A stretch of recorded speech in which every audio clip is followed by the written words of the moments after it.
কোলিনের গুরুত্ব সম্পর্কিত স্পোকেন টিউটোরিয়ালে আপনাদের স্বাগত। এই টিউটোরিয়ালে আমরা শিখব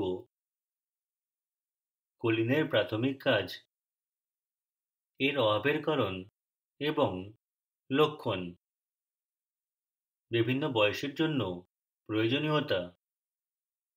কোলিন একটি অপরিহার্য পুষ্টি। এটি শরীরের গুরুত্বপূর্ণ ফাংশনগুলির জন্য প্রয়োজনীয় এবং সামগ্রিক স্বাস্থ্যের জন্য গুরুত্বপূর্ণ কাজ, যেমন কোষের গঠন বজায় রাখা এবং কোষের বাকি কার্যকারিতা।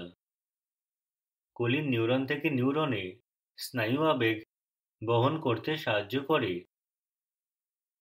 এটি নিউরন থেকে অঙ্গগুলিতে আবেগ বহন করতেও সহায়তা করে। কোলিন লিভারের স্বাভাবিক কার্যকারিতায় ভূমিকা পালন করে। চর্বি এবং কোলেস্টেরল পরিবহনের জন্য কোলিন প্রয়োজন। এটি পেশি নিয়ন্ত্রণে জড়িত, এছাড়া স্মৃতি এবং সার্কেডিয়ান রিদমেও। সার্কেডিয়ান রিদম এমন একটি প্রক্রিয়া যা ঘুম এবং জেগে ওঠার চক্রকে নিয়ন্ত্রণ করে।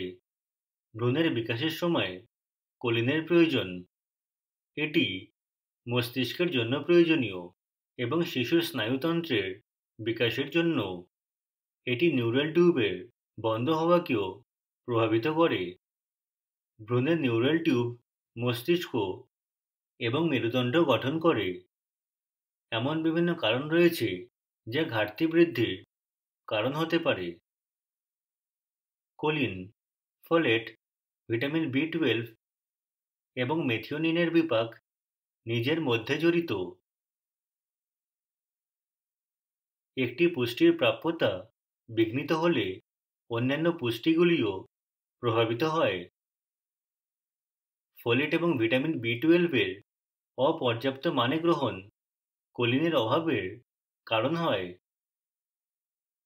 এগুলি ছাড়াও অপর্যাপ্ত খাবার খেলে কোলিনের ঘাটতি হতে পারে।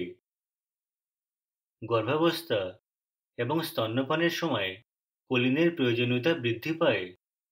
এই প্রয়োজনীয়তাগুলি পূরণ না হলে ঘাটতি দেখা দেয়। এটি নিউরাল টিউব ত্রুটি এবং শিশুদের মধ্যে স্ট্যানিং এর কারণ হতে পারে। নিউরাল টিউব ত্রুটি হল জন্মগত ত্রুটি যা স্নায়ুতন্ত্র এবং মেরুদণ্ডকে প্রভাবিত করে। এটি তাদের মস্তিষ্কের বিকাশকেও প্রভাবিত করে। বুদ্ধিমত্তা এবং শারীরিক বিকাশও প্রভাবিত হয়। বাড়তি শিশুদের এই ঘাটতি স্মৃতিশক্তি দুর্বল করে তোলে। তাদের লেখাপড়া করতেও অসুবিধা হবে। প্রাপ্তবয়স্কদের মধ্যে কোলিনের অভাব পেশি এবং লিভারের ক্ষতি করতে পারে। কোলিনের ঘাটতির কারণে লিভার থেকে চর্বি বের হয় না, ফলে চর্বি জমা হতে থাকে, যা নন অ্যালকোহলিক ফ্যাটি লিভার রোগের কারণ হয়। কোলিনের অভাব অ্যালজাইমার রোগের কারণ হতে পারে। অ্যালজাইমার রোগে স্মৃতিশক্তি এবং চিন্তা শক্তি কমে যায়। কোলিনের পর্যাপ্ত পরিমাণ বিভিন্ন বয়সের জন্য আলাদা হয়।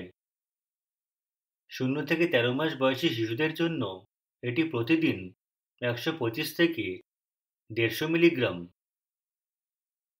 1 থেকে 8 বছর বয়সী শিশুদের জন্য এটি প্রতিদিন 200 থেকে 250 মিলিগ্রাম।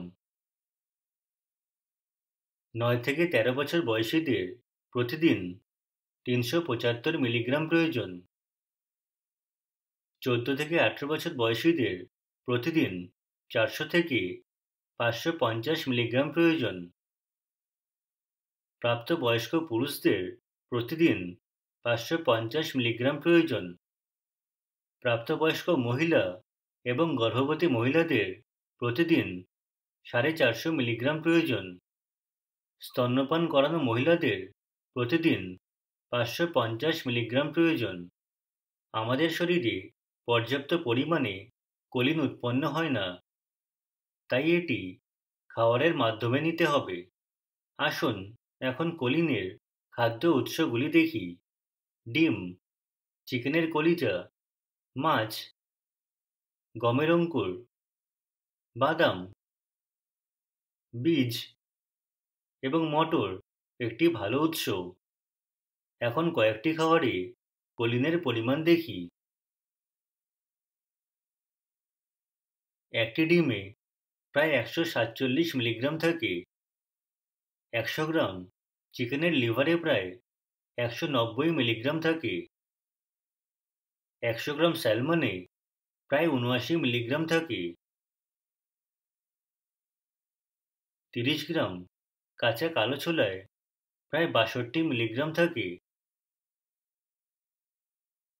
100 গ্রাম ফুলকপিতে 127 মিলিগ্রাম রয়েছে। 30 গ্রাম সয়াবিনে 36 মিলিগ্রাম রয়েছে। সুস্বাস্থ্যের জন্য আপনার প্রতিদিনের খাদ্য তালিকায় এই কোলিন সমৃদ্ধ খাবার অন্তর্ভুক্ত করুন। এটি আমাদের এই টিউটোরিয়ালের শেষে নিয়ে আসে। আইআইটি বোম্বে থেকে আমি বিদায় নিচ্ছি। যোগদানের জন্য ধন্যবাদ।